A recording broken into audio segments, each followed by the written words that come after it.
Direito e direto nos tímpanos. Uma pancada no seu conhecimento. Começa agora o podcast da Escola Judicial do Tribunal Regional do Trabalho da Primeira Região.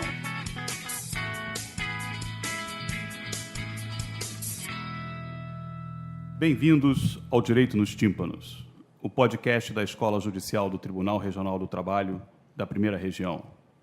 Eu sou Roberto Fragali e hoje converso com Mário José Missagia Júnior, professor do Instituto Nacional de Educação para Surdos, Hernani Nunes Ribeiro, professor da Universidade Federal de Pernambuco, campus de Vitória de Santo Antão, Luciana Gonçalves de Oliveira Pereira Neves, juíza titular da 58ª Vara do Trabalho do Rio de Janeiro, Juliana Teixeira Moreira, analista judiciária do TRT, lotada na Divisão de Processo Judicial Eletrônico, e Fernando Castro Rodrigues, técnico judiciário do TRT, lotado na 36ª Vara do Trabalho do Rio de Janeiro.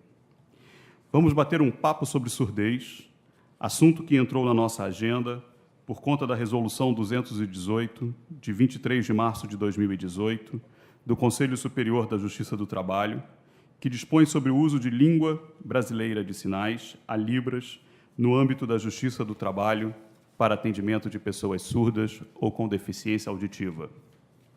Nela, é determinado que todos os tribunais trabalhistas deverão dispor de, no mínimo, 5% do total de servidores e terceirizados habilitados para o uso e a interpretação de Libras.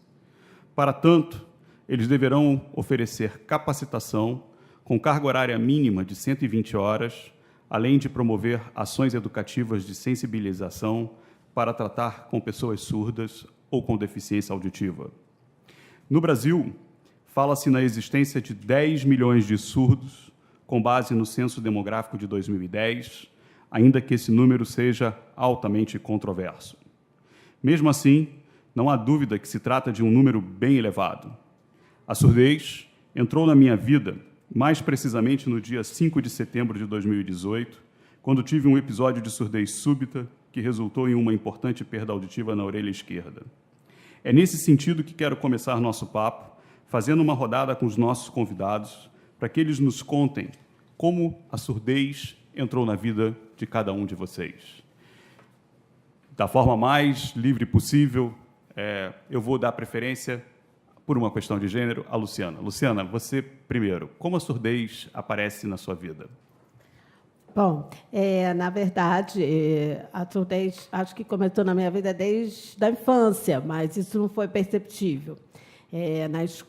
Eu cantava as músicas erradas. Na escola, eu tinha pavor no dia do ditado, eu tinha até dor no estômago. Mas eu era a quinta filha. Minha mãe, com certeza, jamais perceberia isso, porque você vai sendo criada assim no volume dos filhos, né? E depois, mais tarde, com 25 anos, eu tive o diagnóstico, né, da perda neurosensorial bilateral e tem direito a aparelho auditivo, evolutiva, e naquela época era bem serena a história. Só que com o tempo foi passando, né, as coisas foram piorando até que definitivamente eu passei a não ouvir. Da mesma forma como você teve essa perda, aí surge e você começa a adotar as formas, né, os meios para se defender ou para sobreviver com a perda num mundo que efetivamente não é preparado para receber as pessoas deficientes. Hernani, e você? No meu caso, eu não sou pessoa com deficiência, mas eu tenho contato com pessoas com deficiência desde a minha adolescência. Mais precisamente a pessoa surda, que surgiu no colégio. Eu cursava o ensino médio e, no primeiro ano do ensino médio, eu conheci um colega surdo na sala de aula, uma época que não existia nenhuma estratégia de acessibilidade, não existia intérprete de Libras, não existia nada disso. E aí a ideia inicial era ajudá-lo com os conteúdos na sala de aula, mas na prática serviu para dar cola para ele, né, para terminar o ensino médio. Mas foi por esse caminho que eu comecei a aprender língua de sinais. Não imaginava que meu percurso de vida iria me levar para esse caminho, e estou neste caminho há mais de 25 anos, trabalhando com inclusão não só da pessoa surda, mas a ideia de inclusão de forma mais complexa e mais ampla. E você, Fernando? A minha foi diagnosticada mais ou menos com uns 9 anos de idade, que eu tive a perda total da audiência, da audição do ouvido direito, né? Mas, na época, o ouvido esquerdo suplantou e consegui manter uma vida normal, razoável, até os 35, 36 anos, quando realmente iniciou-se uma surdez gradativa, porque eu sou portador de autoesclerose. Então, começou um processo de surdez progressiva. Então, aí comecei a buscar a utilização de prótese auditiva e tentar me adaptar a esse contexto, né, que vai haver uma evolução até eu chegar a um nível de perda total da audição. Eu tenho, com os 3 anos de idade, eu tive meningite meningocócica, né? Então, a minha surdez ela foi sequela dessa doença. Quando a sequela foi o quê? Perda profunda do lado direito e perda severa profunda do lado esquerdo. E assim que possível, eu consegui usar aparelho auditivo, fiquei usando esses aparelhos. Como eu já falava, foi possível manter a oralização, né? E em 2016, eu fiz um implante coclear só no ouvido direito. Então, hoje eu sou uma surda oralizada, bimodal, né? Bimodal é o quê? Aparelho auditivo de um lado e implante coclear do outro. Juliana, então, de um lado coclear, do outro lado aparelho auditivo. Tá. E você, Mário, qual é a sua história? Na verdade, a minha entrada na educação de surdos, né, foi justamente não pelo lado dos deficientes ou dos surdos, né, mas sim dos professores de surdos, porque minha família teve alguns professores de surdos no passado e esse era um debate recorrente na minha casa. Então, eu mesmo fui estudar outras coisas na minha vida, mas quanto mais eu estudava outras coisas, mais eu percebia que as outras ferramentas que eu achava eram úteis para esse debate, né? Então, retornava e continuei por esse caminho até que entrei no Instituto Nacional de Educação de Surdos, né? Onde eu trabalho com história da educação, filosofia da educação, quer dizer, juntando a minha formação com a questão da educação de surdos. Bom, então cada um de nós com uma história diferente, com uma perspectiva diferente, né? Eu queria justamente pegar o gancho da sua experiência no INES, né, no Instituto Nacional de Educação para Surdos, tanto você, né, Mário, como na sua experiência na universidade, Hernani, e pedir para que vocês que são falantes e ouvintes, né, ou seja, que narraram uma experiência não como pacientes, né, mas com quem está lidando com surdos e que possuem uma larga experiência nessa educação, né, 20 anos, 25 anos, como vocês mencionaram, eu queria que vocês falassem um pouco mais para a gente sobre esses processos educativos. Como é que é o ensino dos surdos, né? Ele tem especificidades? Então, na verdade, os surdos não pertencem a uma única categoria, né? É um público bastante diverso. As pessoas podem perder a audição em idades diferentes, de formas diferentes, em graus diferentes, e isso é muito marcante para o passo seguinte que se vai dar. Além disso, não existe um único caminho. A educação de surdos, que tem mais de 200 anos, ela nasce, na sua vertente moderna, né, já dividida entre métodos orais e métodos gestovisuais, que a gente chama, né, seja utilizando linguagens de sinais ou processos de reabilitação da fala. E esses dois caminhos existiram, né, tiveram preponderâncias diferentes ao longo do tempo, graças à lei que reconhecia a língua de sinais, graças à lei de inclusão de 2015, a gente hoje vive um momento em que a língua de sinais tem um apogeu, tem uma condição que é muito importante, né? Porque faz coisa, a maioria dos surdos deficientes auditivos se encontra dentro de uma camada economicamente desfavorecida, o que normalmente, não em todos os casos, né, tira deles o acesso a métodos que dependam de tecnologias sofisticadas, caras, tratamentos fonoaudiológicos muito prolongados, e faz com que a construção sobre a surdez se dê por vias educacionais. Então, aí você tem o debate da educação de surdos na educação regular, que é a inclusão, né? E você tem o debate da educação bilíngue para surdos, que são as escolas que trabalham com português na sua modalidade de escrita e a língua de sinais, e algumas delas também com alunos ouvintes e surdos juntos, né? Mas dentro desse leque de possibilidades, você atende a maioria da população. Existe uma minoria da população que teve condições, ou foi o desejo, o esforço da família de construir um caminho baseado em tratamentos fonoaudiológicos ou intervenções cirúrgicas, por vezes como implante coclear ou utilização de aparelhos, para reconstruir ou construir mesmo, né, um caminho de oralidade e de fala.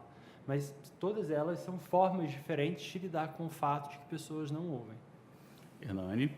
Então, trazendo para uma outra perspectiva, também a questão do sujeito surdo na educação, e agora para a leitura da inclusão, que é o que tem dialogado com a formação educacional da maioria das pessoas, né?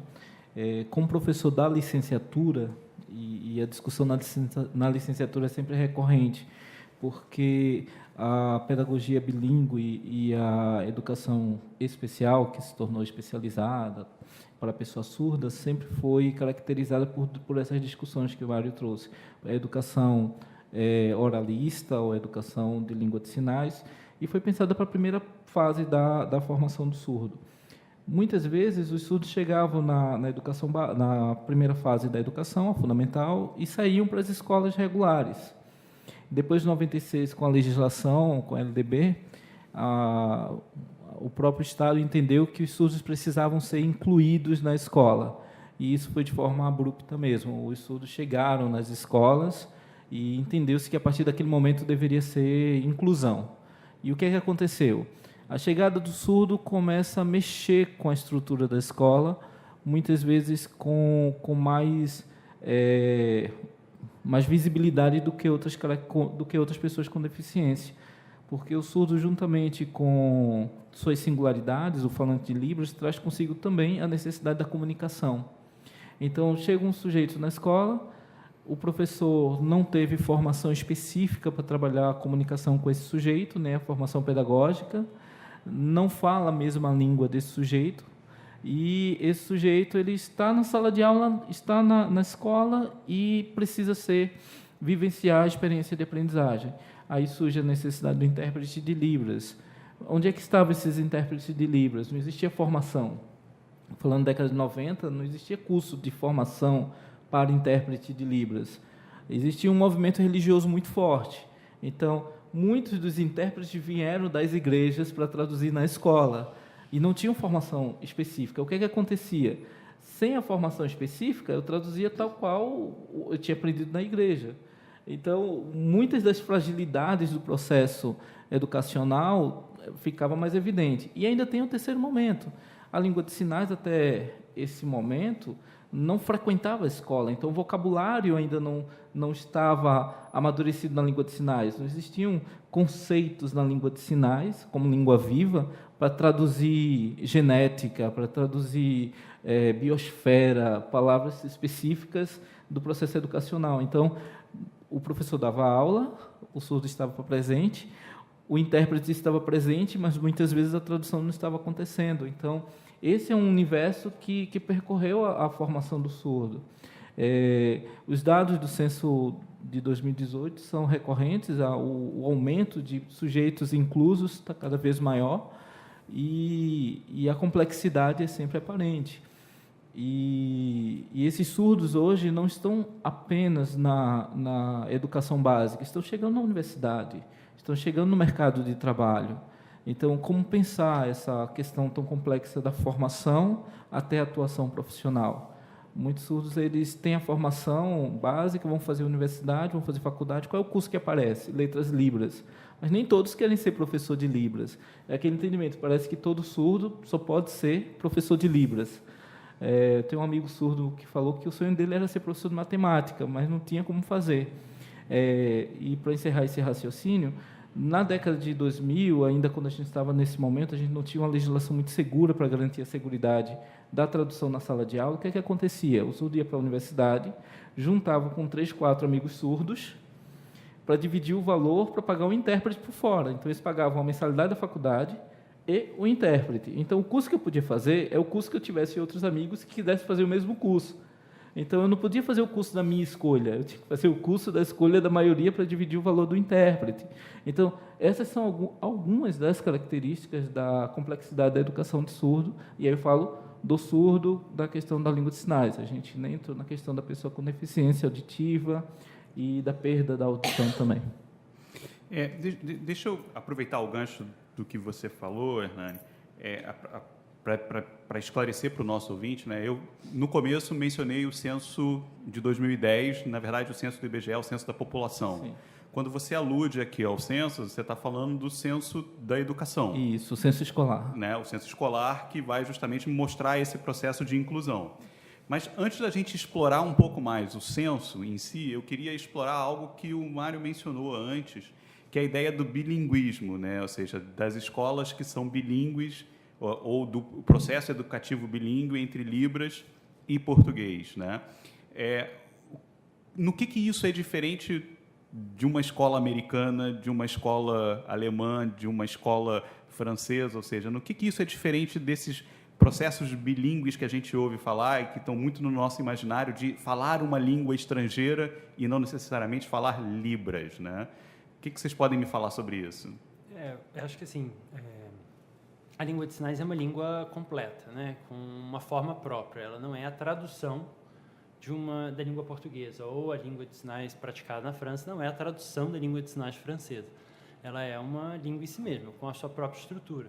Só que como ela é uma língua gesto-visual, ela não tem as mesmas demandas de outras línguas, né, que ou são orais, né, ou orais escritas.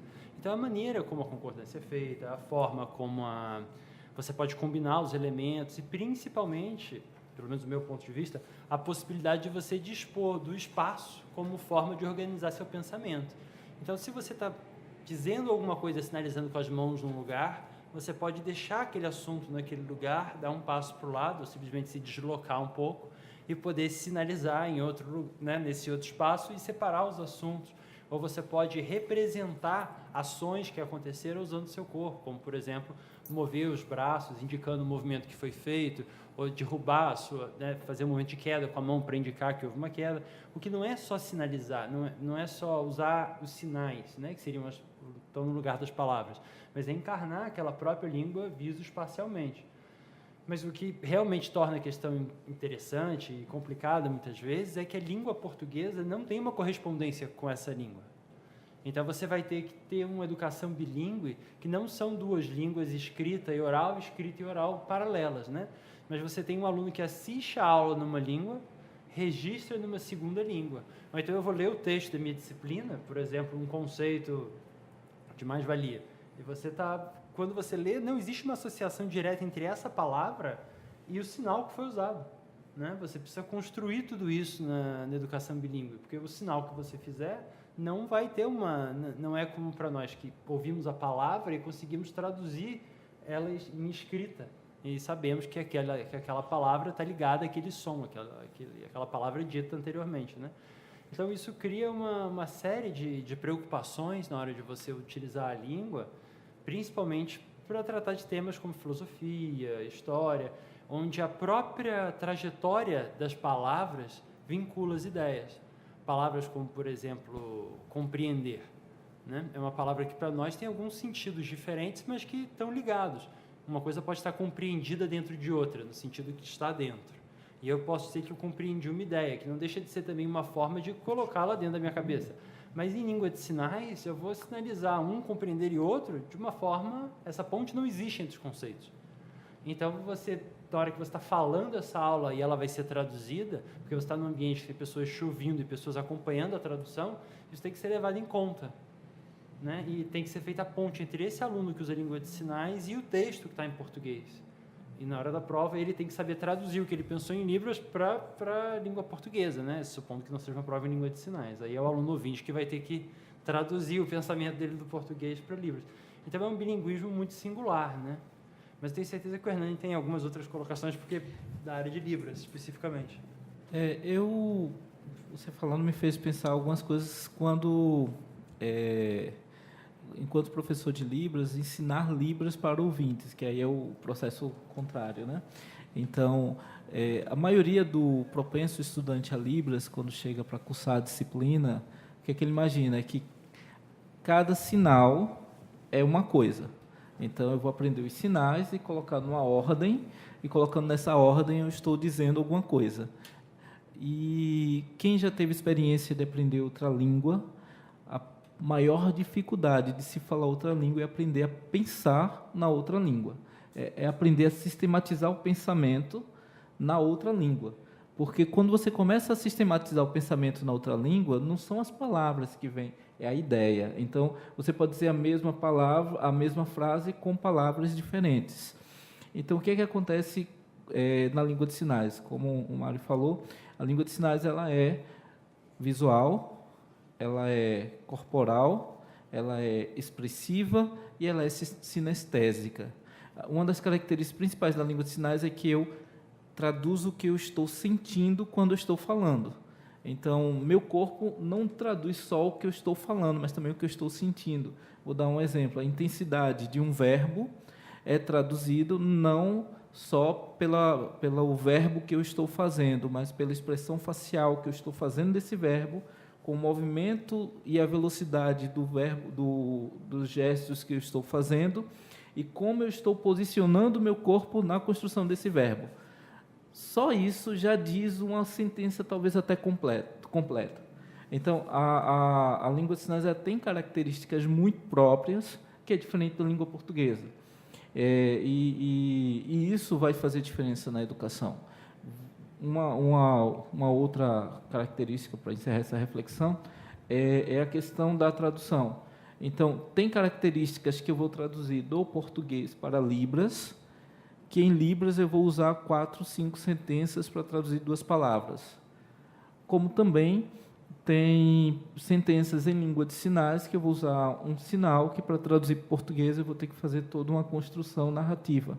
Da mesma forma que eu tenho palavras que só existem em língua portuguesa e que não existem em língua de sinais, eu tenho que encontrar uma palavra que se ajuste mais próximo da sentença, do conceito, como também só existem alguns conceitos em língua de sinais que não tem tradução para português. Eu tenho que encontrar um ajuste para que eu me aproxime. Tanto isso prova que é uma língua como qualquer uma outra. Do mesmo jeito que temos expressões em francês que não tem uma tradução própria para o português, a gente procura aproximações, como temos aproximações, enfim. Essas são características do bilinguismo que precisam ser pensadas para o processo de educação do surdo. Tá. Deixa eu fazer uma pergunta prática para vocês a partir da demanda que foi colocada para a Justiça do Trabalho, né? Ou seja, no começo eu disse esse assunto entrou na nossa agenda por conta da resolução do CSJT. A resolução do CSJT fala que eu tenho que oferecer uma formação de, no mínimo, 120 horas para que o servidor possa dialogar, conversar, atender a demanda da pessoa surda ou com deficiência auditiva, né? Eu fico me perguntando, 120 horas significa o quê nesse processo? E aí são 2 perguntas bem práticas que eu queria fazer para vocês. Quanto tempo eu levo para ter um domínio básico de Libras? E o que significam? Porque eu me lembro quando criança que às vezes vinha a gente recebia folhetinho na rua ou vinha em revista em quadrinhos, né? O alfabeto em sinais, né? Qual é a relação do alfabeto em sinais com as Libras, né? Quando eu vejo na televisão um intérprete de Libras, eu raramente, ou pelo menos eu tenho a sensação de que ele raramente está fazendo os sinais de letras, né? Então, eu queria que, enfim, que vocês, eu não sei aqui, acho que só vocês 2 têm domínio de Libras, né? Luciana, Fernando e Juliana não têm domínio de Libras, né? Não. Então, eu queria que vocês me dessem eu vi que a Juliana quer falar, que vocês me dessem um papo sobre como é que eu relaciono essas 120 horas, que tempo de investimento eu faço nisso, né? Quem quer começar? Eu acho que assim, 120 horas é um tempo muito exíguo para você pensar em aquisição de língua. E essa própria roda de conversa aqui mostra como a educação de surdos é diversa, né? E como, na verdade, você vai ter sujeitos muito diferentes e que não vão precisar do mesmo tipo de atendimento. Então, assim, com certeza, só da gente descobrir essa diversidade, ter uma noção das particularidades dessas formas, né, já vai ser de grande auxílio para quem for atender uma pessoa. Saber reconhecer que aquilo é língua de sinais e não um comportamento que ele não entende, né? Saber reconhecer que a pessoa que está com dificuldade, constrangida de atender, como é que eu vou dizer, de ser atendida, por vezes não está respondendo ao que ele está pedindo, não por falta de educação, ou por ignorância, né? Mas porque não está sendo capaz de entender o que ele está dizendo, e conhecer um pouco desse quadro diverso, né? Agora, mesmo com 120 horas, mesmo com esse horário pequeno, é possível se fazer algum tipo de introdução aí à língua de sinais, que eu acho que seja a datilologia, que é esse método, esses sinais das letras, né? Quanto também, por exemplo, a noção de que a pessoa tem um sinal em língua de sinais, né? De que equivale a um nome e que você, se eu fizer aqui não vai dar porque ninguém vai conseguir me ver, mas você tem o nome próprio como um sinal, por exemplo, ou alguns comandos, alguns sinais básicos que permitam com que você estabeleça um diálogo mínimo ali dentro daquele contexto particular. Se eu entendi, eu não preciso de 7 letras para dizer Roberto, eu posso dizer Roberto com um único sinal. Com um gesto. Com um gesto. Tá, Juliana? É uma ressalva. Eu estou realmente preocupada com essa resolução, a forma como ela foi colocada, né? Porque ela fala em capacitar o pessoal, né? Está bem específica, 5% e a carga horária e tudo mais. Eu acho, sim, que todos deveriam fazer, né? Para poder aumentar essa inclusão e tudo mais. Só que eu, particularmente, acho que, para o objetivo da inclusão, isso não vai resolver. Isso seria só uma parcela, porque a gente esquece, né? Se eu fizer um curso de Libras agora e não praticar, eu vou esquecer. Eu vou pegar essa mecânica. O ideal seria se tivesse pessoas formadas na área para estar à disposição do tribunal, para quando tiver uma sessão, uma audiência, ele fazer a tradução. Porque se eu fizer um curso, é muita responsabilidade eu atender um público, né? Uma pessoa que vem de fora, e eu não conseguir me comunicar com a pessoa. E o investimento que o tribunal faz, o retorno vai ser muito baixo, porque eu não vou conseguir me comunicar. Não é só saber o sinal, você tem que saber se expressar. É uma dança, né? Tem que fazer, tem que acompanhar. Os gestos têm que estar casados, senão eles não vão entender absolutamente nada do que é gesticular. Tá? Luciana? A respeito desse assunto, né, da linguagem em Libras, eu não falo, não sei, né? Nunca pensei nisso. Aliás, ultimamente eu até ando pensando em aprender, porque a dificuldade vai aumentando, aí você fala assim, bom, melhor eu aprender esse negócio que eu, pelo menos, vou me virar mais. E, na verdade, passa também por uma ansiedade que eu sou aquele surdo que não é surdo, né? Porque eu efetivamente sou surda, mas eu escuto o som. E a decodificação é que fica complicada. Então, você vai ao teatro, por exemplo, e aí você fica olhando a peça, né? Eu sempre vou com meu filho, porque ele me ajuda. Aí depois a gente sai da peça e ele quase que repete o texto para mim. E eu vou tirando as dúvidas das coisas que eu vi, do que eu não consegui ouvir. Então, assim, para esse surdo que não é surdo, assim, na verdade, você tem um problema de processamento auditivo, não é isso? Eu fico idealizando coisas, sabe? Eu, às vezes, fico sonhando. Aí eu imagino, né, o teatro com a legenda. Como é que ia ser? Onde é que eu ia botar a legenda para eu conseguir ver a peça e ver o teatro? Eu fico assim, um dia eu ainda vou investir nisso, né? E outras coisas que eu fico imaginando, como é que seria com legenda, né? Como é que eu conseguiria, para eu conseguir dar conta, né? Eu que penso, poxa, todo filme nacional tinha que ter legenda, porque eu vou no filme nacional, é péssimo, eu não consigo escutar o filme, né? Então, assim, quando me chamam para o tema, eu falo, só não pode ser nacional, porque, para mim, vai ser certamente difícil. Então, era essa colocação que eu queria. Fernando? Não, com relação a toda essa parte de formação de livros, eu lembro que, uns 2 ou 3 anos atrás, a Isaac fez um curso de livros. Na época, eu cheguei até a me inscrever em tudo, participar, mas é justamente como a Juliana falou.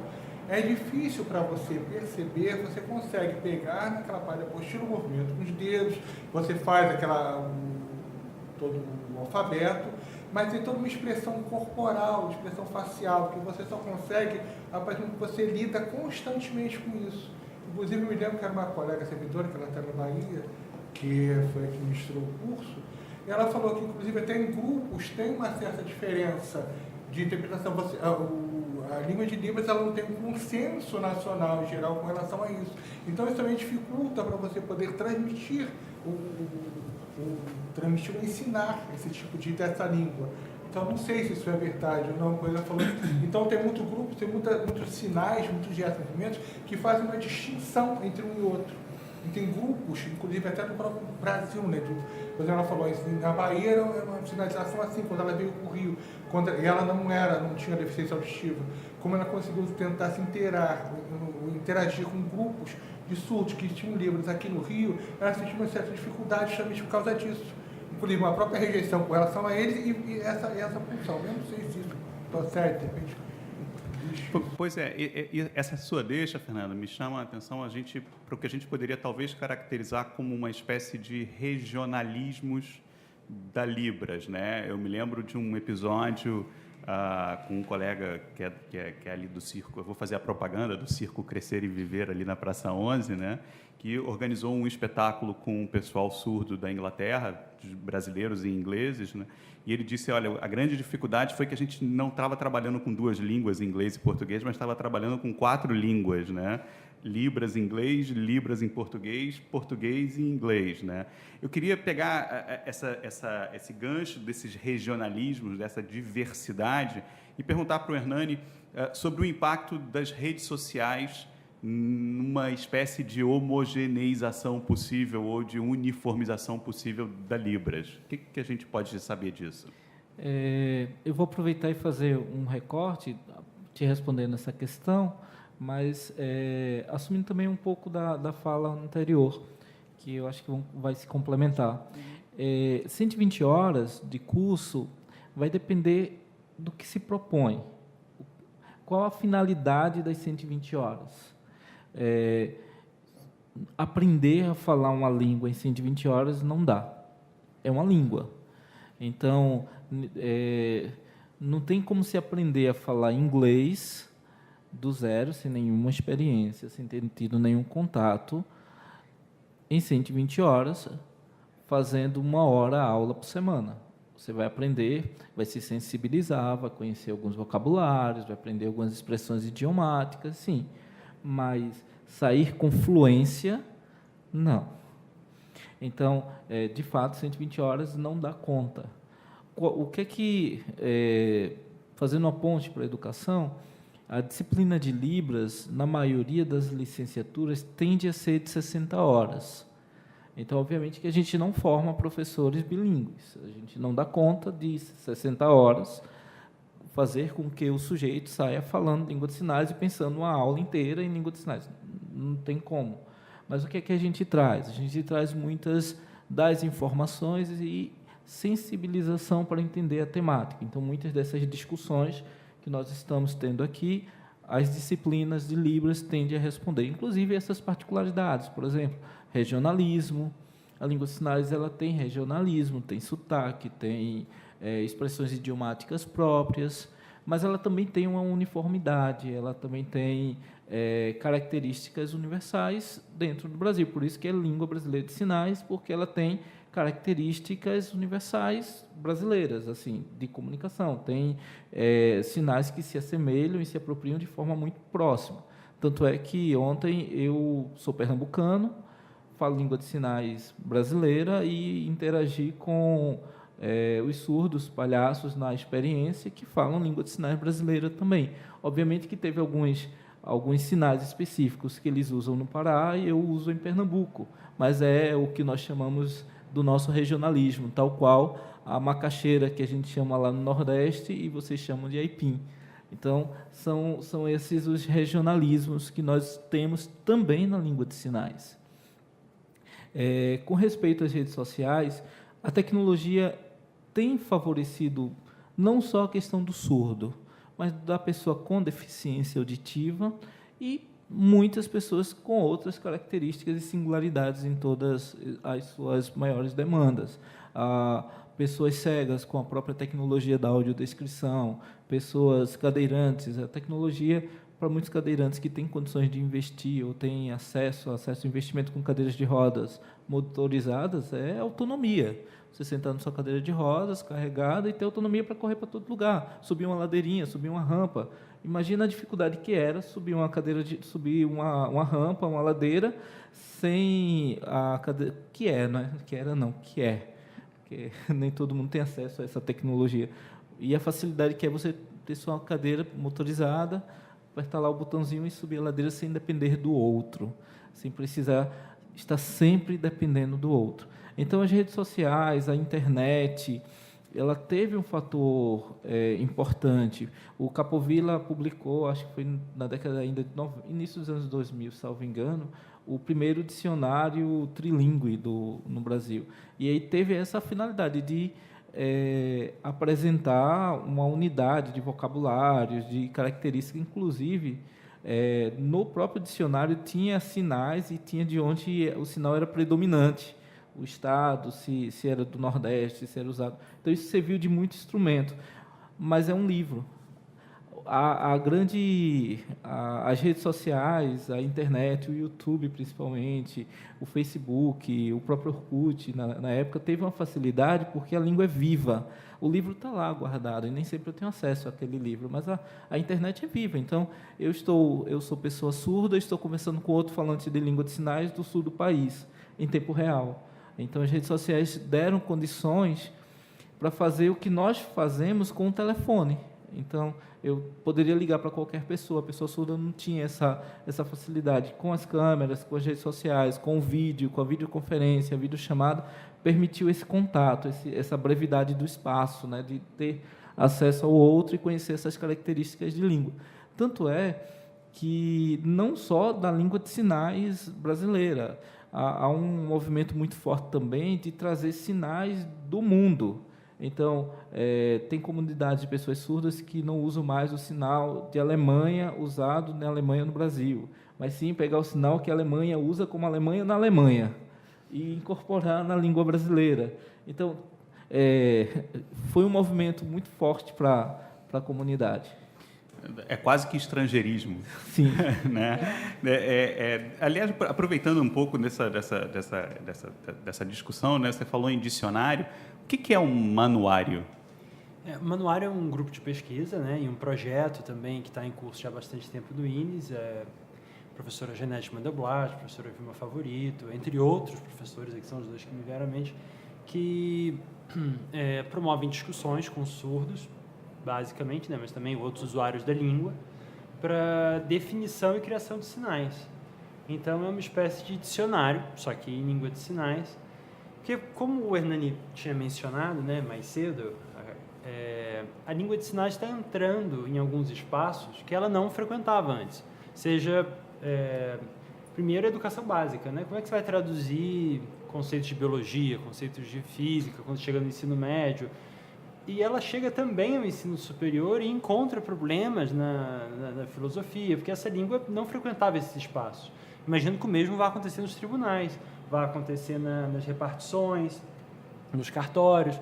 E, nesse sentido, a chegada dessa língua exige a criação de sinais e o registro e a divulgação desses sinais. O manuário vai atender a essa demanda.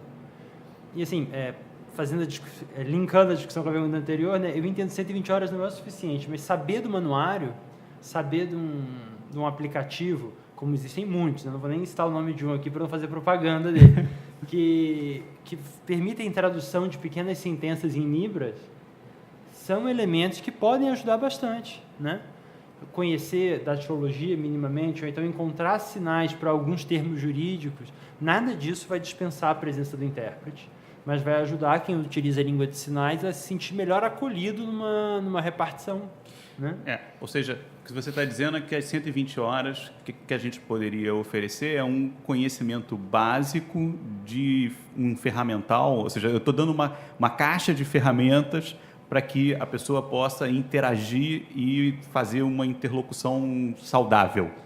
Acho que dando pistas para a pessoa seguir, que na verdade tem algumas questões ligadas à educação de surdos que deveriam ser de conhecimento geral.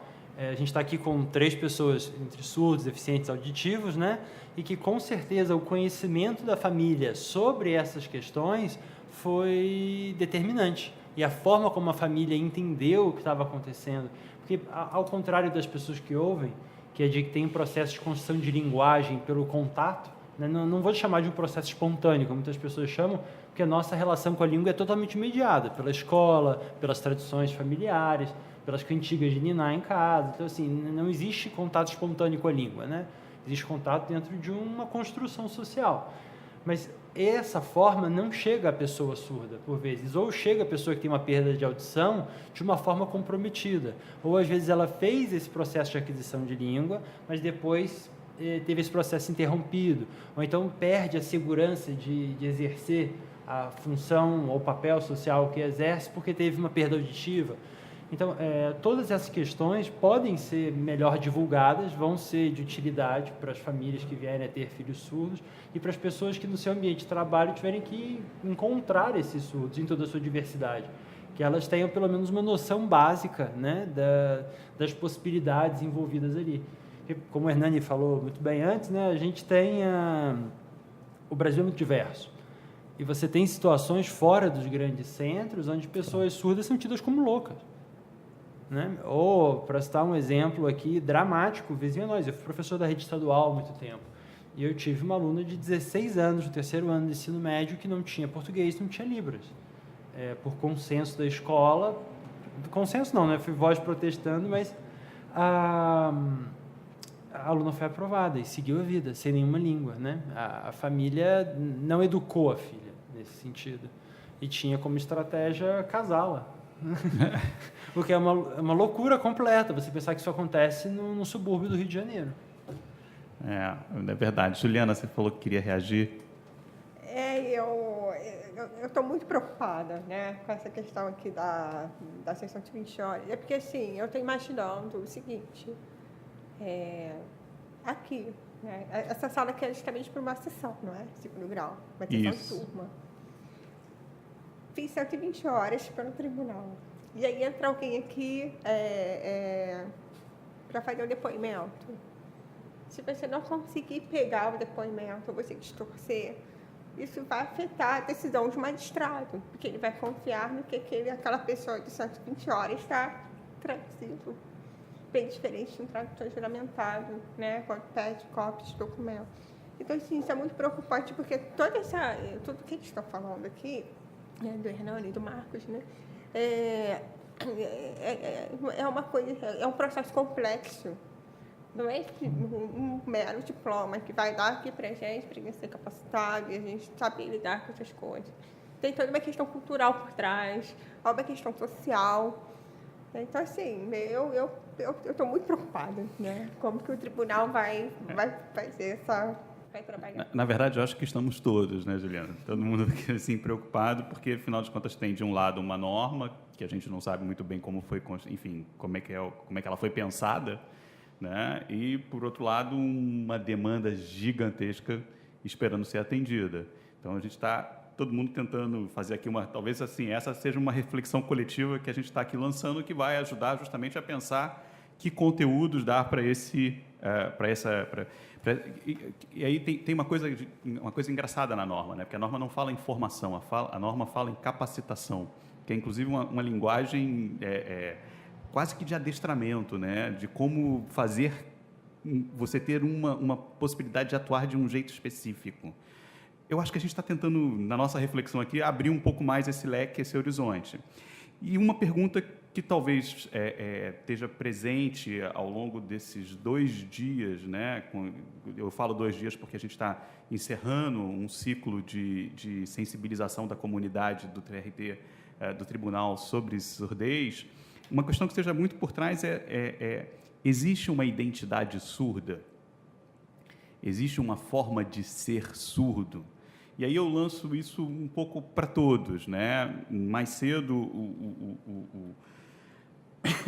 foi dito que a identidade surda passou por um primeiro momento de negação, né? Acho que foi o Mário que mencionou, passou por um momento de negação, depois por um momento de essencialização, e que hoje a gente estaria dentro de uma lógica quase que construtivista.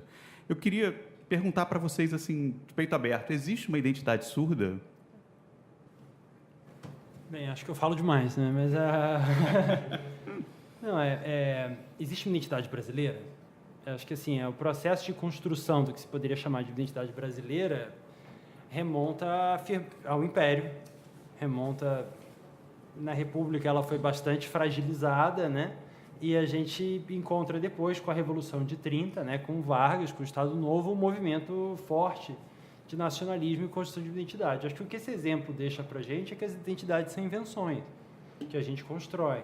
E na medida em que nós as construímos, elas passam a existir, porque elas oferecem significado para nós, a respeito de nós mesmos e de quem nós somos nesse mundo. Como a surdez é um fenômeno muito diverso, na verdade, todas as pessoas têm que lidar todas as pessoas surdas ou deficientes auditivas têm que lidar com o fato de quem elas são, né? Como elas são em relação às pessoas que ouvem, como em grande parte dos casos os pais delas, ou os filhos que ouvem e elas não ouvem, né? Qual é o pertencimento? Como elas vão se construir a partir do fato de que são surdas. Agora, são diversos surdos, né? São diversos deficientes auditivos. Então, não há um processo homogêneo e único. Nós passamos, durante um tempo, um processo de construção de uma ideia, de uma identidade surda, mais ou menos como o movimento negro ou o movimento feminista passou, de construção, da tentativa de achar uma literatura feminina, e algo próprio de toda mulher que escreve, de uma literatura negra, algo próprio a todo negro que escreve literatura, que foram etapas, de alguma forma, ou momentos que foram superados, na medida em que essa diversidade de formas de ser negro, e que ser negro não te exclui do fato de ser trabalhador, né, ou do fato de ser flamenguista, ou do fato de ser tricolor, não sei. As identidades são diversas, e se veste e se sai delas na medida em que você transita pelos diversos espaços.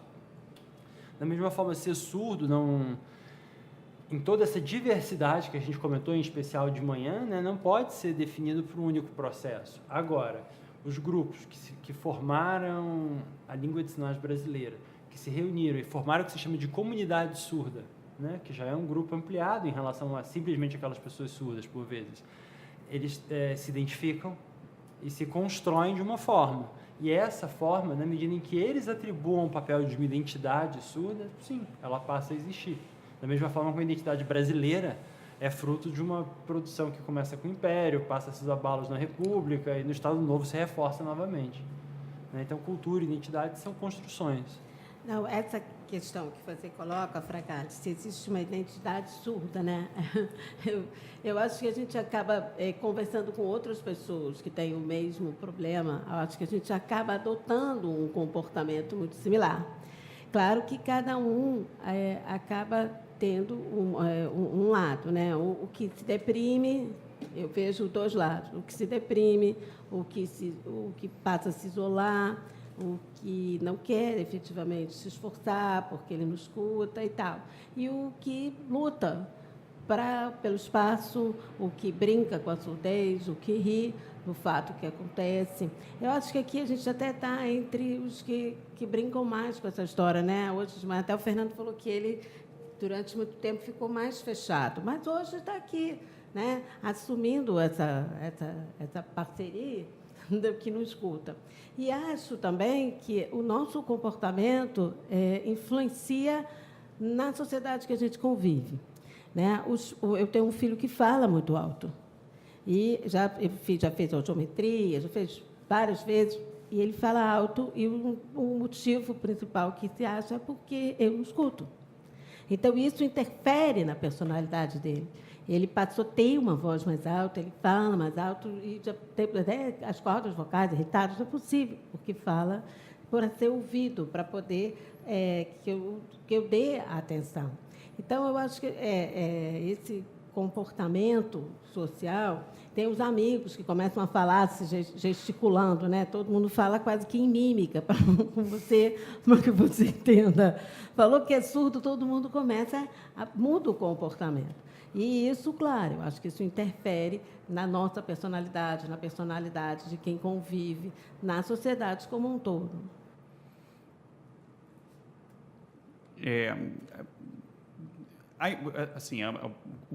Assim, o que aparece de uma forma clara nas falas é a pluralidade, né? A diversidade, tanto das identidades, dos tipos de surdez, enfim, de todas as circunstâncias. Mesmo assim, reconhecendo essa pluralidade, é também forçoso reconhecer que o fosso é enorme, que a distância é muito grande, né? E ontem, por exemplo, na apresentação dos palhaços surdos lá no fórum da Rua do Lavradio, ainda que eu tenha sido acolhido com um enorme carinho pelos palhaços, né, pelo Kleber, pela Aline, enfim, pelo pessoal, foram enormes as dificuldades de comunicação, né? Eu acho que o máximo, assim, o sinal que eu consegui fazer melhor foi o do coraçãozinho, né, dizendo foi ótimo, e o do polegar para cima dizendo maravilha, deu tudo certo, né?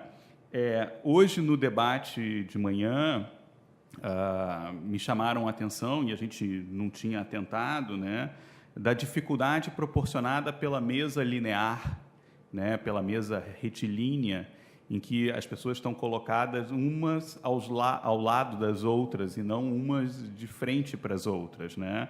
Ou seja, são inúmeras as situações que mostram as dificuldades do cotidiano, as dificuldades do dia a dia, né?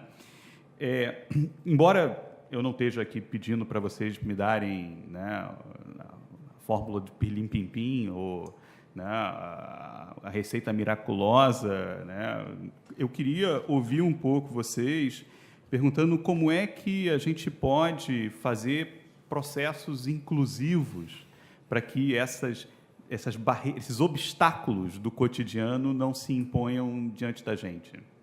Juliana? Uma sugestão mais prática, toda vez que eu com evento, seja treinamento, palestra, né, aquele formulário de inscrição, perguntar, né, há alguma necessidade especial? Não é para perguntar se a pessoa é surda, porque se perguntar se a pessoa é surda, por exemplo, como acontece muito no aeroporto e dentro de outros lugares, ela vai marcar surda e automaticamente vai achar que precisa de um tradutor em Libras, né? Então, assim, há alguma necessidade especial?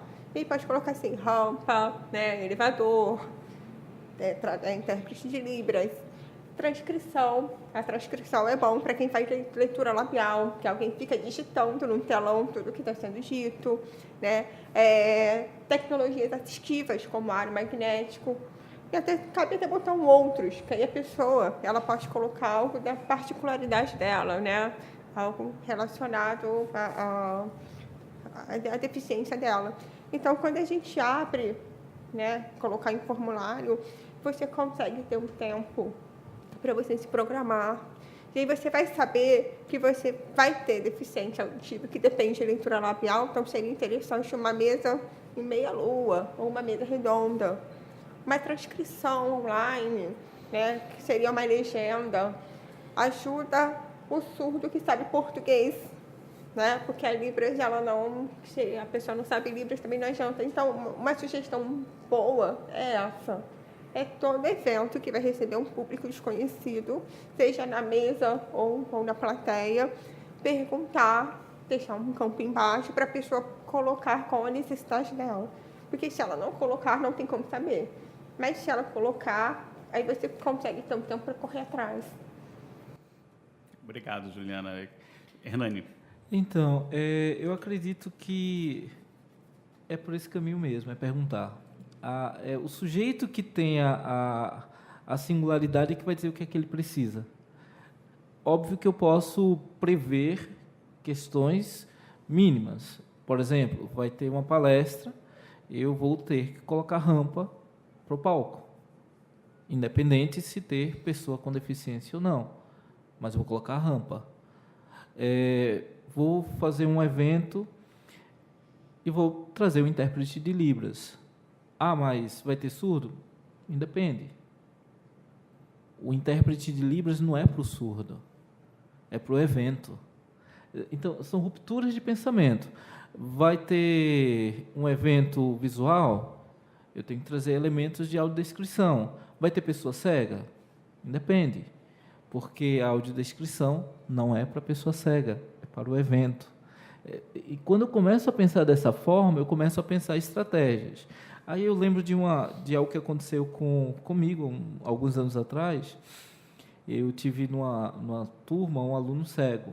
Ele chegou a uma disciplina de Libras, ele chegou e fez: professor, eu vou cursar Libras com o senhor. Eu trabalho com cego e com surdo há muitos anos, mas nunca tive um cego na minha sala de aula para ensinar Libras. Aí ele fez: já que eu sou cego, eu não vou pagar a disciplina. Eu disse: de jeito nenhum, tu não vai passar de graça. E agora? Eu disse: olha, eu entendo da Libras e tu entende da tua cegueira. Você vai me ensinar como te ensinar. Então, é esse a principal experiência. Cada sujeito tem a sua singularidade. Eu não posso partir de uma generalização que vai servir para todo mundo, porque tem especificidades para cada sujeito que é muito característico. A questão da... Eu vou trazer de novo o exemplo da cegueira. Eu posso pensar uma experiência de cegueira que vai dar certo para 90 cegos na sala, mas tem uma pessoa com baixa visão. Essa pessoa com baixa visão tem uma especificidade diferente, que a especificidade do cego talvez não atenda a ele. Então, conhecer o público, conhecer quem vai participar do evento e prever que algumas coisas básicas são possíveis. A gente usa muito o termo do desenho universal, né? Da BNT 9050, traz estratégias que podem ser usadas, que é o mínimo para que o evento aconteça de forma acessível. Mas a Juliana, ela trouxe um ponto muito crucial, é o sujeito, que vai trazer a singularidade dele para o evento. Alguém mais quer falar? Não, Fernando? Desculpa.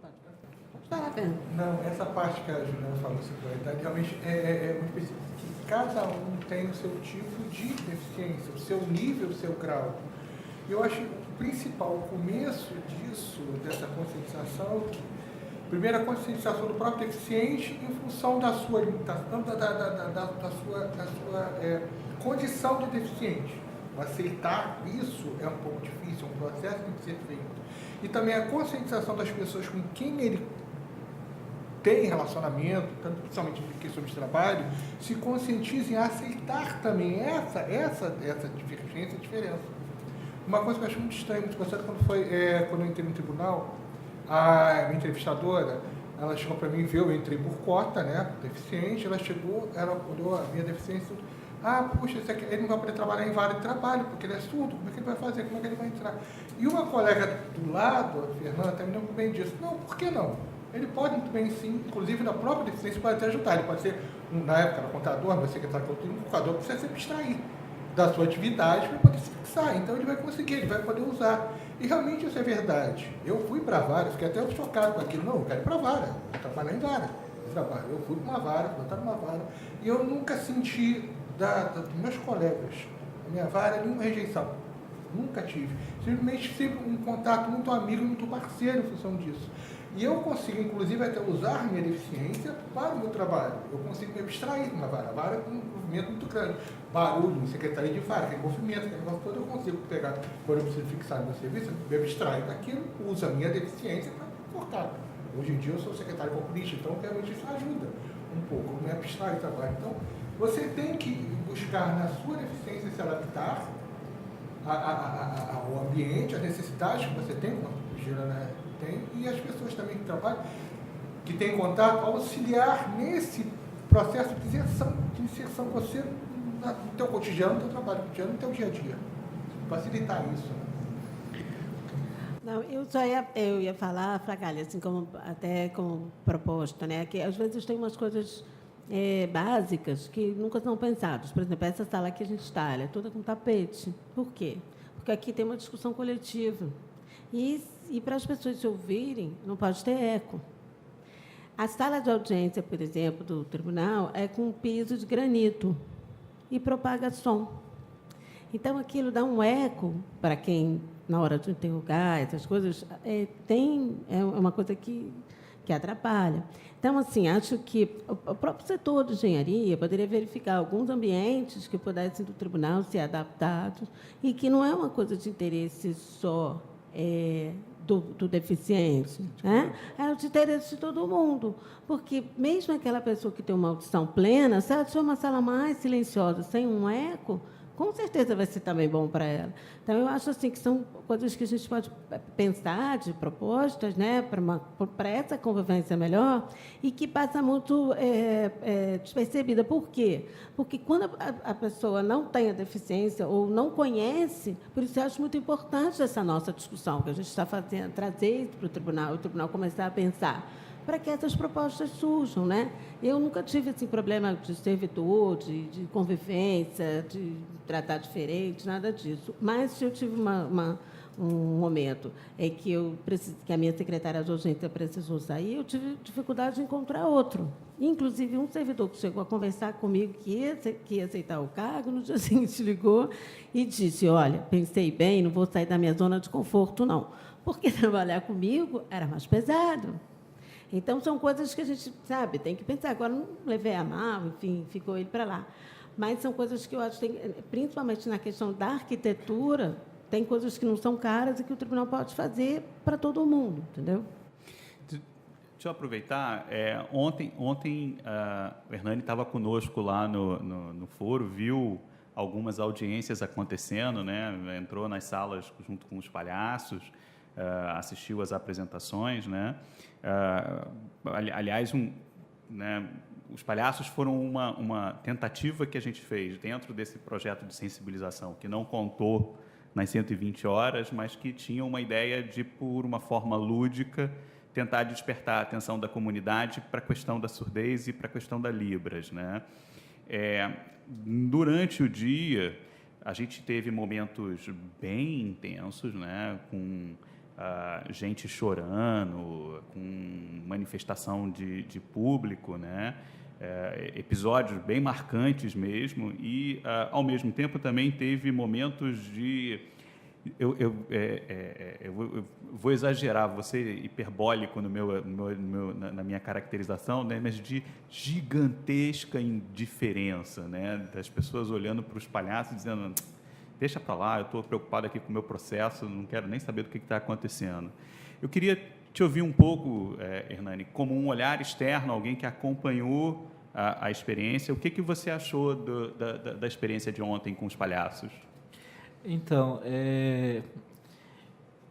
primeiro, é o inusitado, né? A gente chega num espaço que já está aclamado pelo afeto, pela emoção, né? Você está esperando um processo, tem todo um sistema de ansiedade que está ali no entorno, e, de repente, palhaços começam a circular. Então, a primeira característica que eu pude observar foi o estranhamento. E Roberto, foi muito próximo disso, né? O estranhamento no primeiro momento e a indiferença no segundo, porque dialoga muito com aquilo que a gente tem conversado. Não acredito que a ideia surge, não acredito que é algo que vai me afetar, não é algo que vai fazer parte do meu dia a dia. É como se aquilo fosse muito distante da minha realidade para me tirar da minha preocupação cotidiana. A ideia de inclusão, a ideia de experiência que a gente conversou e que a gente tem pensado, experiência é justamente esse contato que eu tenho com algo que me transforma. E a chegada dos palhaços foi justamente para trazer essa provocação de experiência. Então, poucos foram experienciados, mas os que foram experienciados, acredito que teve um repensar sobre esse sujeito surdo, sobre a língua de sinais. E a maioria via aquilo apenas como bonitinho, legal. Eles estão fazendo libras e eu já vi isso em algum momento. E aí, quando tu traz a fala de uma moça, ela realmente se emocionou. E a gente ficou inquieto para descobrir o porquê ela estava emocionada. Ela chegou chorando e a gente se perguntou. Aí, uma das falas que eu tive com ela foi, mas o que houve? Ela disse, é que eu estou aprendendo libras. E ver libras chegar nesse espaço dessa forma me provocou uma emoção que eu não sei porque me tomou de um jeito que me transformou. Não só a fala dela, mas de outras pessoas que a gente notava. Tinha uma senhora também, que estava na primeira apresentação, que, enquanto os palhaços estavam fazendo um movimento bem cômico, com a ideia de aprender libras, de forma muito lúdica com as flores. Aí um dos palhaços roubava a flor e tinha todo. Essa senhora, ela quase que pulava, ela gesticulava, ela batia palmas, ela estava numa empolgação. E aí eu via a experiência do encontro ali, algo que mexia com ela, da mesma forma que víamos pessoas que porque eles estão aqui, e inclusive a ideia de será que era um espaço para ter isso mesmo? Será que era um lugar pertinente para isso? Então a gente percebia essa questão. Mas eu acredito que a experiência da tarde e da manhã, ela pôde provocar esse encontro. Eu acho que essa era a ideia, a sensibilização do sentir, né? Sensibilizar é sentir uma experiência distinta, e eu acredito que essa experiência provocou nessas pessoas um olhar diferente, minimamente de ter visto uma pessoa surda fora daquela leitura do surdo sinalizando, mas um surdo profissional, um surdo que trabalha, um surdo que sai daquele olhar do surdo que trabalha muitas vezes em supermercado, enchendo sacolas, o surdo que é professor de Libras e só professor de Libras, que é só instrutor de Libras ou só instrutor de Libras, ou os surdos que chegaram em espaços mais privilegiados como professores de Libras em universidades. Mas mostrar que eles estão em outros espaços, que acontecem e que há outras formas de sensibilizar também. Então, foi essa a minha impressão do experimento de ontem. Obrigado pelo depoimento. Eu sei que o Fernando já falou um pouco de como foi o processo dele de ingresso no tribunal, né, da ida para a vara e tudo. Luciana, pela apresentação que fez, pela sua apresentação inicial, do seu primeiro contato com a surdez, na verdade, traz um pouco da surdez prévia ao ingresso no tribunal, né? Já Juliana e Fernando, se eu entendi bem, né, na trajetória de vocês entram com a surdez no tribunal já com ela mais vivenciada, né, como um elemento mais forte da trajetória de vocês. Eu queria, em cima da ideia de encontro, né, perguntar como é que foi para Fernando e para Juliana, Luciana talvez, como é que foi o encontro de vocês com o tribunal? Como é que foi esse processo de acolhida? Vocês sentiram um processo de inclusão, de recebimento, de recepção, ou houve um pouco de indiferença, como a gente testemunhou ontem lá com os palhaços, né? Como é que foi esse processo? Fernando? Eu já antecipei, né, a fala anterior a respeito disso. No primeiro momento, houve aquele impacto com a entrevistadora da primeira questão, porque ele não poderia ir para a vara, tipo assim, você tem limitação, você não pode ir para qualquer lugar, você não pode fazer qualquer coisa. Então, isso me chocou no primeiro momento, e depois veio até a outra colega, a Fernanda, que amenizou isso.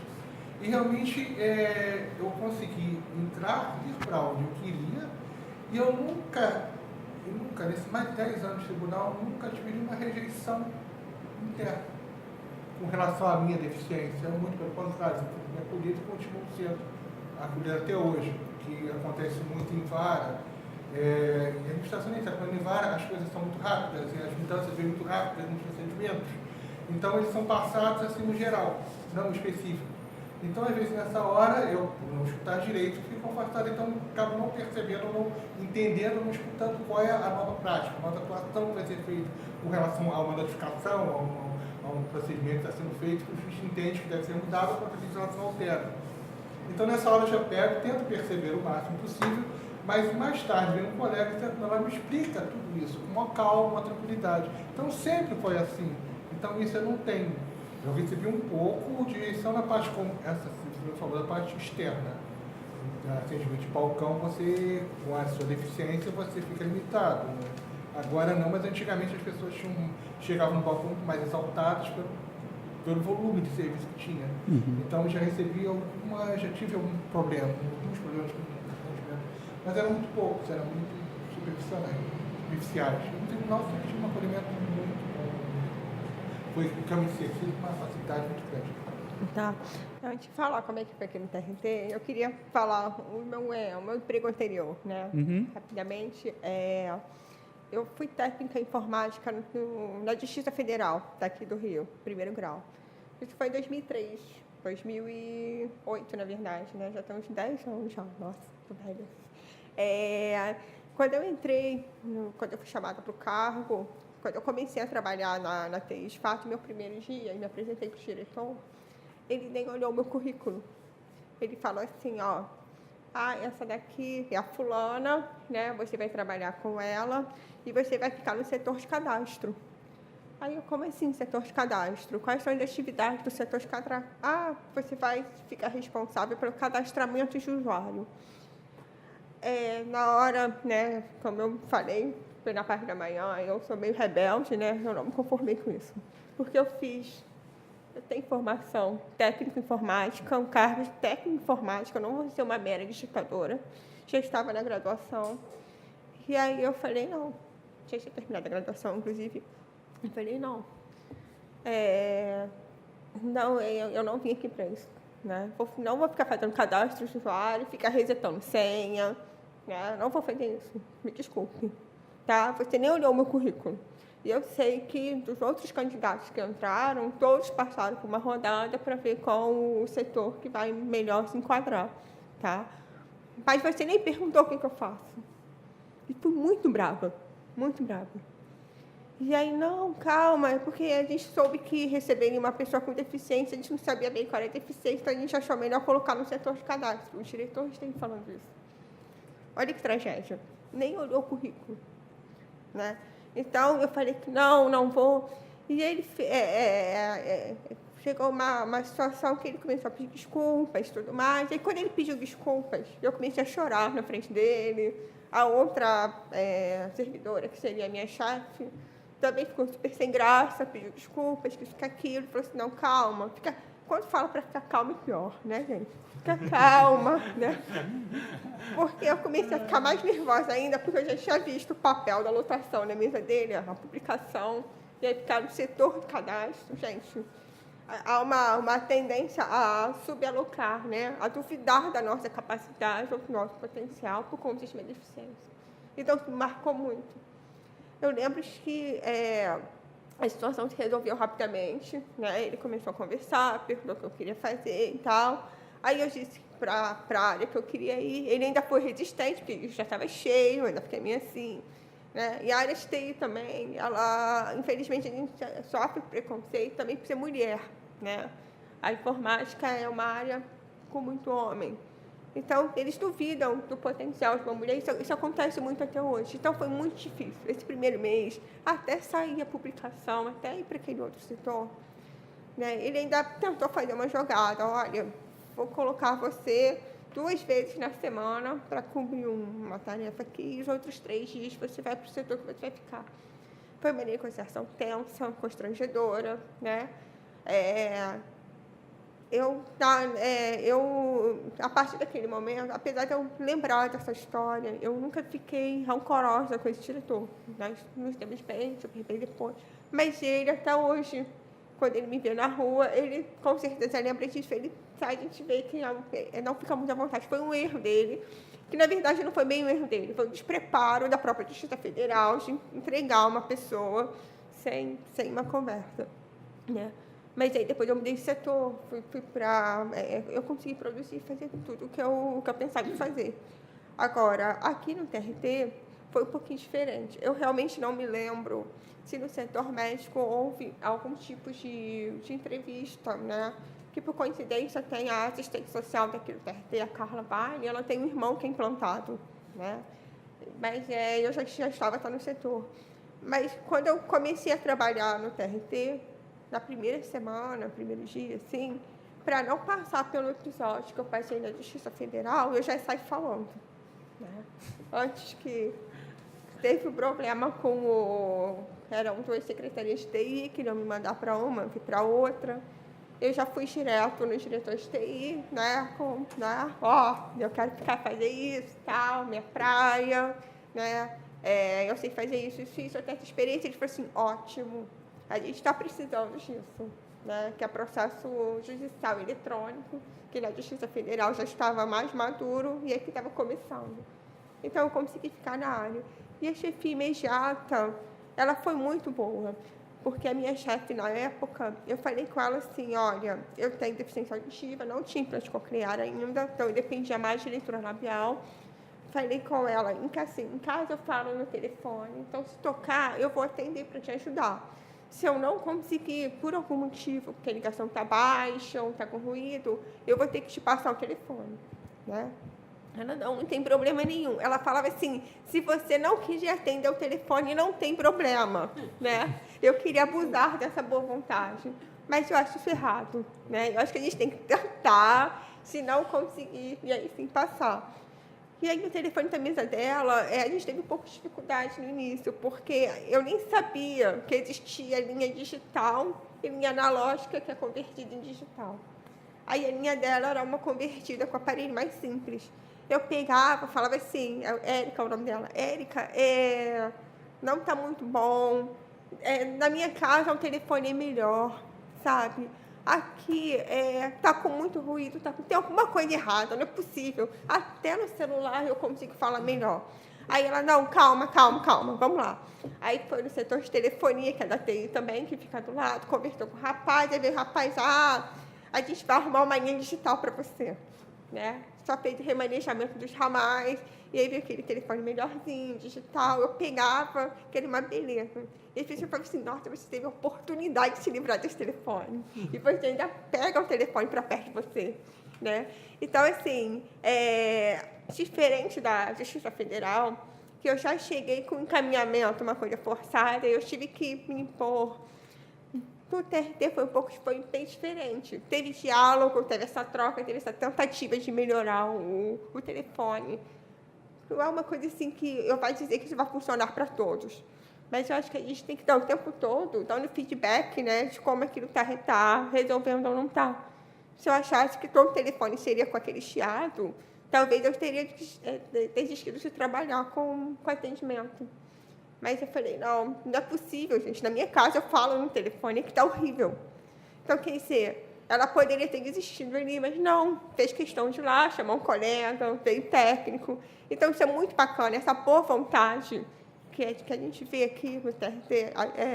Não falo dos dois lugares em si, mas das pessoas que cruzaram, né? Essa boa vontade que as pessoas têm. E o que acontece hoje na minha equipe atual, a minha equipe é maravilhosa. Ela é maravilhosa. A gente faz muita videoconferência com o pessoal de Brasília e outros regionais, né?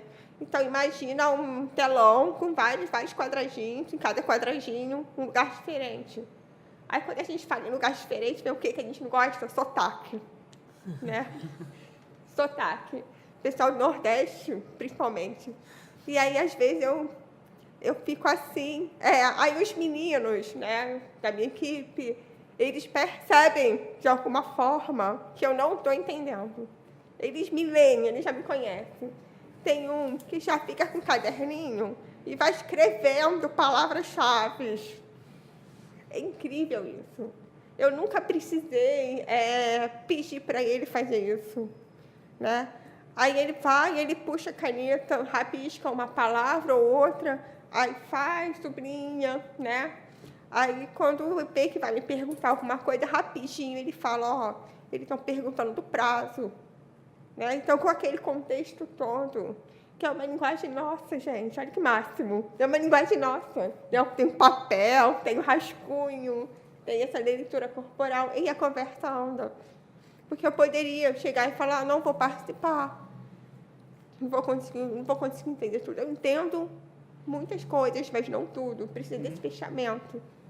Então, isso é uma forma que a gente conseguiu trabalhar, que não teve treinamento, não tem nada, mas ali, na nossa sobrevivência, né, a gente conseguiu fazer isso. Então, assim, eu tenho que agradecer muito a minha equipe. É a melhor equipe que tem, a minha gente, porque eles conseguem se sensibilizar, eles conseguem me ler, eles me ajudam muito. Isso é muito bom. Que bom, belo depoimento e, enfim, me dá a pista. A gente está caminhando para o final do nosso podcast, desse nosso encontro, né? A Juliana contou para a gente esses episódios de satisfação profissional, né? Tanto de frustração profissional lá na Justiça Federal, mas também de satisfação profissional aqui conosco. E eu não queria caminhar para esse final sem chamar a atenção para pequenos episódios que a gente só começa a prestar atenção depois que a gente se torna, entre aspas, vítima, né? Ou que a gente é parte da comunidade, ou que essa identidade começa a fazer parte da gente, né? Desde que eu tive meu episódio de surdez súbita, né? Nos restaurantes, eu começo a observar que agora eu sempre sento à esquerda, porque o lado direito é o lado que ouve bem, né? O melhor de todos foi eu pude ressuscitar o velho egoísta, para quem não se lembra disso, né? Que era o fone de ouvido dos antigos radinhos AM, aqueles radinhos de pilha que só tinha de um lado, não tinha do outro lado, só atendia, era um monofone, né? Então, eu pude ressuscitar o egoísta do velho radinho de pilha de meu pai para poder usar agora, para poder me ouvir música, enfim, outras coisas, sempre do lado direito. Eu imagino que todos vocês têm ao menos uma boa história, um episódio, uma narrativa para compartilhar conosco, né? Eu pediria que cada um de vocês contasse uma história. Juliana? História, sim. Desculpa, eu vi pessoas de barba, né? Quando começa a vir pessoa com barba, com bigode, tipo, um ambiente ruidoso. É difícil. Não, isso é pessoal. Eu sinto que isso é pessoal. É difícil. Então, às vezes, se tiver uma pessoa barbuda, com bigode, e outra sem, eu vou na sem barba. Né? Melhor conversar com quem não tem barba nem bigode, nesse caso. Né? Porque dificulta, a gente não vê os lábios, só vê os dentinhos, a boca abrindo e Juliana, e fechando. quando faltam os dentes também, que o som sai falhado? Gente, olha, eu colho muitos depoimentos, assim, vocês não têm noção, é difícil. É difícil. Eu fico, meu Deus, não tem uma dentadura qualquer, uma coisa que auxilia, porque a gente fica com pena da pessoa e ela tem uma dicção com dificuldade, né? E, ao mesmo tempo, querendo ouvir, né? Querendo ouvir o que ela fala. Isso é uma coisa que me dá... Eu, em depoimento, como eu colho muitos depoimentos, eu tenho essa dificuldade. E até, eu interrompi ali a Juliana, mas para falar, é interessante, você tinha falado antes, né, do pessoal que te ajuda com a escrita. Eu tenho um secretário de audiência, né? O povo fala comigo e eu estou olhando a tela do computador. Aí eu não estou escutando. Para mim, eles estão falando entre eles. Estou vendo que está falando, eu não sei. E aí eu não respondo, né? E aí passa aquela coisa assim da juíza antipática. Ela não olha, ela não responde, sabe? E às vezes já tem um incidente, porque a pessoa fica de cara feia, o advogado fica bravo, já fala comigo mais assim, áspero. E às vezes eu não entendia bem por que isso acontecia, né? E eu comecei a perceber que era porque as pessoas falavam e eu não respondia. Então, meu secretário, hoje, quando ele fala, ele escreve rápido e manda o papel. Perguntou se pode liberar o preposto. Aí eu olho, aí eu viro, eu não ouvi nada da pergunta. Aí eu falo, olha, pode liberar o preposto. Aí sai o preposto. Olha o que aconteceu. Aí tá, mas eu não escutei. Ou então ele fala assim, doutor, ele está perguntando, ele disse que tem uma preliminar, porque eu estou lendo a inicial ainda. Aí eu, doutor, você tem uma preliminar? Minutinho. Mas eu não ouvi ele falar. E o meu secretário de audiência também me passando as perguntas, sabe, que está rolando em mesa, e o clima melhora, né? O clima melhora muito, né, nessa história, porque as pessoas não ficam me achando... porque é isso, acha que você é o juiz, né? Soberba, né? Você está ali, está olhando o computador, não se digna responder o que ele pergunta. É bem verdade que ele também não percebe que, se você está lendo, você não pode ler e falar com ele ao mesmo tempo. Nem é da boa educação ele te interromper. Mas, como você, na minha hipótese, tem isso, como você é o juiz, é você o besta, é você o mal educado. E, na verdade, é ele que não está esperando você ler para olhar para eles. E eu volto e meio e falo, doutor, só um minutinho, eu gosto de olhar, eu tenho que olhar para ouvir, eu aviso isso 50 vezes. Aí você fala, aí vira para o computador e o camarada começa a falar de novo. Ele começa a falar de novo, aí eu faço com a mãozinha, boto a mãozinha para esperar, né? É muito interessante, assim, nessa dinâmica do auxílio do colega, que você fez a colocação, e das situações, das formas que a gente arruma para se defender, né? Eu sentar do lado de cá, a testemunha hoje fica de frente para mim, eu boto ela na minha sala de audiência em Caxias, que eu fui juiz, ela há 12 anos, era muito grande, então eu botava ela no tablado. Mas subir naquele tablado também, muitas vezes, era complicado, porque a pessoa, quando ela subia, uns se sentem em casa. Subiu ali, está no mesmo andar. Para mim, nem tinha que ter aquele tamanho. Ou ela sobe, ela fica com vergonha, ela se fecha. E aí eu tinha que, de acordo com o comportamento da pessoa, também me adequar. Se o camarada chegasse muito à vontade, achando que estava na casa dele, né, dia de domingo com a família, aí você tem que... a cadeira está quebrada, eu estou um pouco caído na cadeira, até para a pessoa, né, se posicionar, porque senão ela acha que fica um pouco abusada. É impressionante. O que estava tímido, eu fazia uma brincadeira, dava uma relaxada para ela se soltar e não ficar tensa e não prestar um depoimento comprometido, porque às vezes compromete o depoimento, né? O meu comportamento, às vezes, quando eu pergunto de novo, a pessoa já fica com medo, porque acha que tem alguma coisa de errado. E, na verdade, só sou eu que não estou ouvindo. Né? As pessoas, teve uma vez em Itaperuna, foi muito engraçado, que eu era um senhor muito simples, e ele disse para mim assim: ô, dona, eu já falei isso para a senhora 3 vezes. Mas é isso. Fernando? 2 episódios só para um na parte profissional, que antes de eu ser advogado, meu contato de trabalho era preposto de uma empresa, e preposto constante, ele vinha constantemente, estava aqui. Então, na hora do depoimento, quando eu pedi o solicitado de depoimento pessoal, apesar de não ter compromisso com verdade, eu precisava responder alguma coisa coerente. Então, o juiz me fazia pergunta, aí eu já tinha escutado o que ele tinha me perguntado, mas usava a minha deficiência para quê? Para eu ter um pouco mais de tempo para poder pensar o que eu ia responder. Então, eu usava, era muito comum, se o juiz perguntava, você quer, aí o advogado na cara, ele tem deficiência, ele tem problema, não sei o quê. Aí o juiz perguntava novamente, num tom mais alto, mas já estava pensando o que eu ia responder, para não poder causar nenhuma confusão para a empresa. Gozado isso, incrível. E outra foi que eu comentei hoje de manhã com a minha esposa em casa, porque às vezes ela começa a brigar, começa a reclamar, começa a questionar e tudo, eu paro, fico olhando, olho para a cara dela e começa a rir. Aí ela olha, você está sem aparelho, você não está escutando, eu estou falando aqui à toa, você não está escutando. Aí ela para de brincar, reclama, acabou a discussão ali, não tem mais nada. Só Muito bom. Não, como professor, né, de alunos surdos e ouvintes na graduação em pedagogia do INES, né, que é um curso de pedagogia com a intenção de formar pedagogos bilíngues, né? Então, você tem aula de Libras e aula de português, né, para surdos e ouvintes separadamente, tem todo um processo de formação.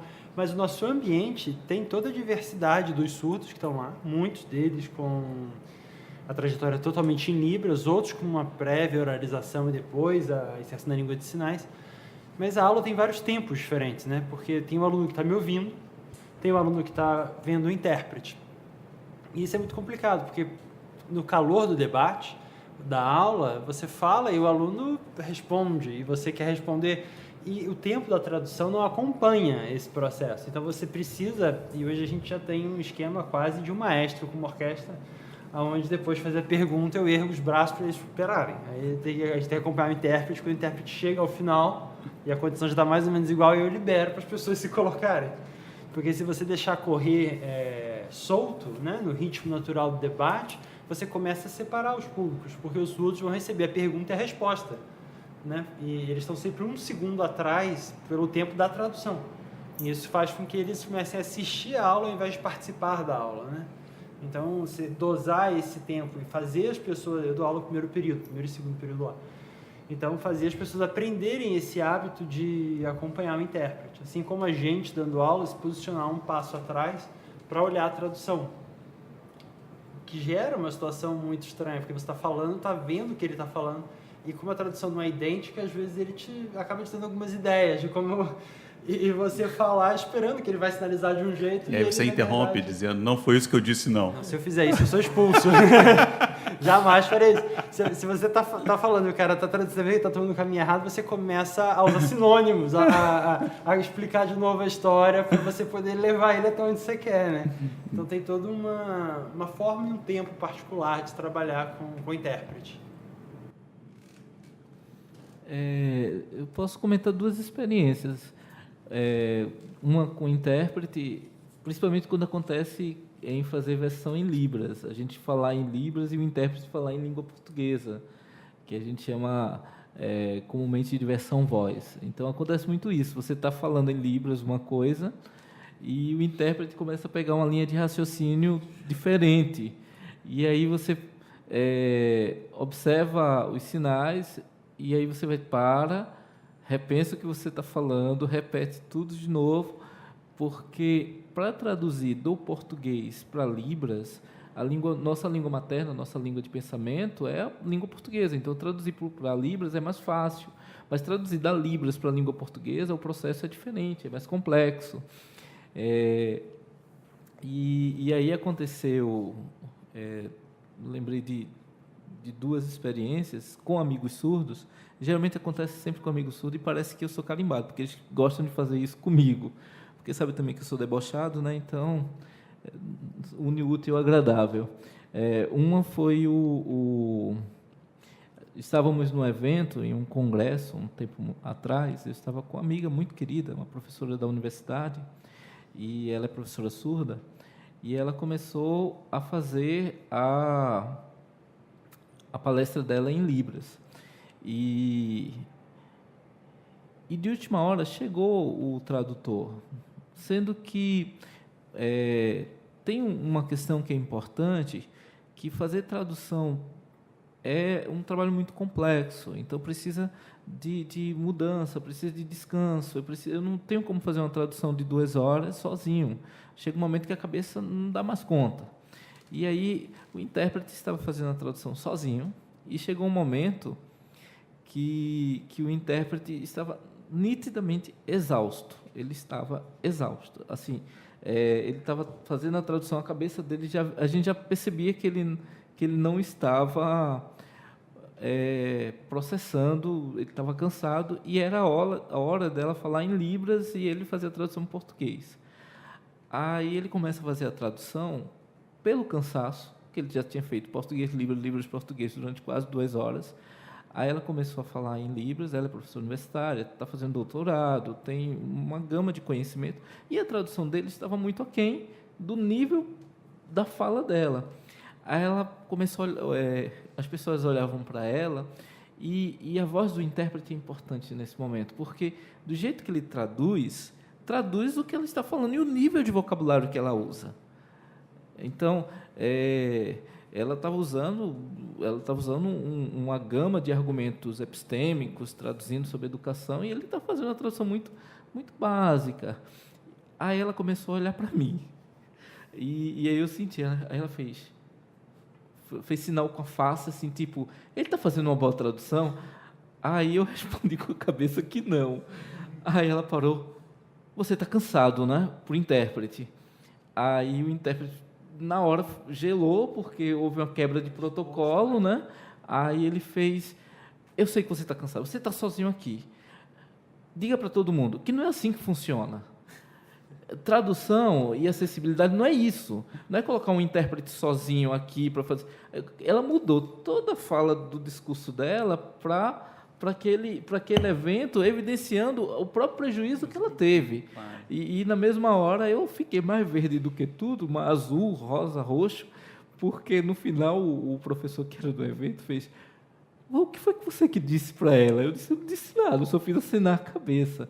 Então, foi uma experiência, mas ao mesmo tempo foi muito válida, porque muitas vezes a gente não tem entendimento dessa complexidade das coisas e acha, vou colocar um intérprete ali, resolveu, e um só dá conta, e não é só isso, tem outras questões. Bom, estamos chegando ao fim de mais um Direito nos Tímpanos, o podcast da Escola Judicial do Tribunal Regional do Trabalho da Primeira Região. Em tempos difíceis e de comunicação truncada entre falantes e ouvintes, quando o diálogo parece fraquejar e a intolerância prosperar, pensar processos inclusivos, acessíveis e educativos para quem está à margem é algo fundamental. Não se trata tão somente de dar cumprimento à norma do CSJT, mas de efetivamente produzir um processo transformador no âmbito dessa casa, desse tribunal, do Tribunal Regional do Trabalho da Primeira Região. Esse podcast é mais um esforço nesse sentido e, por conta disso, eu gostaria de agradecer a todos pela participação. Obrigado, Mário. Obrigado, Hernani. Obrigado, Luciana. Obrigado, Juliana. E obrigado, Fernando, por compartilharem seus conhecimentos e impressões conosco. Fica aqui o convite aos 5 para retornarem e prolongarmos esse bate-papo, inclusive com outros temas, né? Várias competências foram aqui mencionadas, eu acho que a gente tem aí uma gama de assuntos para conversar. Obrigado ainda ao Luiz, nosso engenheiro de som. Obrigado ainda e, sobretudo, a você, ouvinte, que nos acompanhou até aqui e pôde, assim, conhecer um pouco mais sobre as circunstâncias de vida dos surdos, além dos esforços de sensibilização desenvolvidos no TRT do Rio de Janeiro. É hora de dizermos até breve, até o próximo Direito nos Tímpanos, o podcast da Escola Judicial do Tribunal Regional do Trabalho da Primeira Região. Curtiu? Quer ganhar uma hora de formação? Direito nos Tímpanos também te oferece essa possibilidade. Basta clicar no link abaixo e responder às perguntas do questionário. É rápido, fácil e indolor. E vale uma hora.